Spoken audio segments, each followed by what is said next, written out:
Mark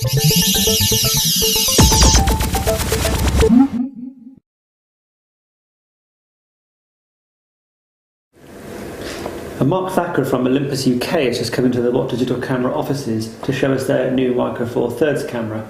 If you remember, their first Micro Four Thirds camera, the EP1, was an immediate sensation because it had that retro styling based upon the original Olympus Pen camera. When they brought out the EP2, it added the port for a remote microphone or for an electronic viewfinder. But both the EP1 and the EP2 are premium products, and perhaps a little on the pricey side for an entry-level audience, and none of them have a flash either, which has been one of the criticisms levelled at the EP1 and EP2. So this is what Olympus have now done with this new one, which is the EPL1, which not only has a built-in flash, but comes in at a lower price point than the EP1 and EP2. I think that's in a nutshell, isn't it? It is in a nutshell, okay. Yeah. So talk us through the logic behind this camera then, what okay, was thinking of. The three key things about the whole pen concept are size, to make a high quality camera that's flexible, easier to take around with you, ease of use, and I think most important of all, to make it accessible to people in general, rather than have something that is off-putting like a normal SLR. Where we've gone with this as a follow-up to the two previous models is chiefly in the interface. When you've got it on the iAuto mode and you press the menu button or the OK button, it takes you into a screen which very simply allows you to adjust things like color balance and contrast and possibly even aperture and shutter speeds without having to know anything about what the terminology means. Right. So it's a buffer between, for the compact user, it's a buffer between you and all of the terminology that SLRs tend to use. Right. One of the other big changes, apart from the flash, which we can show you very quickly here, which is a guide number 7 flash, right. And when you get very enthusiastic it even does wireless, so you can have off-camera flash. Okay. But one of the other big changes is the direct video button on the back. At the moment on the other models you have to select video on the dial, then press the shutter release. On this, wherever you are in the function on the camera, press this and you go into video mode. Going on the inside and looking at the technical specs of this camera, is it the same sensor and processor as EP1 and EP2? It is, yeah, it is. So the image quality should be exactly the same, all the numbers are the same on the inside? Pretty much. So let's compare the two cameras side by side. This is the EP2 and this is the EPL1. I think this is very slightly shorter this way, not a lot of difference in terms of thickness, but overall it is, in volume terms, slightly smaller. See that?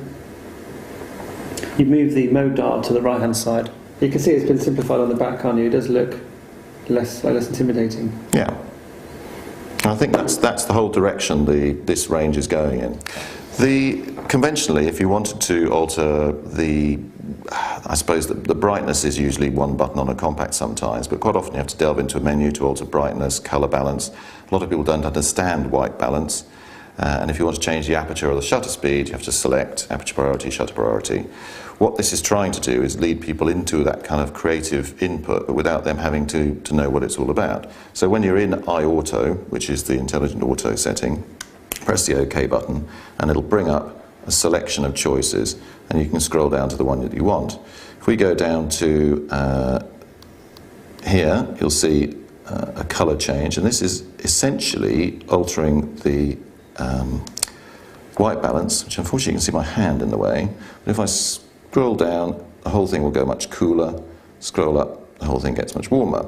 It's doing the same thing as it would do if you were manually adjusting the white balance, but it's doing it without telling you that that's what you're doing. So for somebody who has no idea what white balance is all about, they can alter the mood of the picture. And this is a comparison, that's what you get on the EP1 and EP2. In the iAuto mode, if you press the OK button,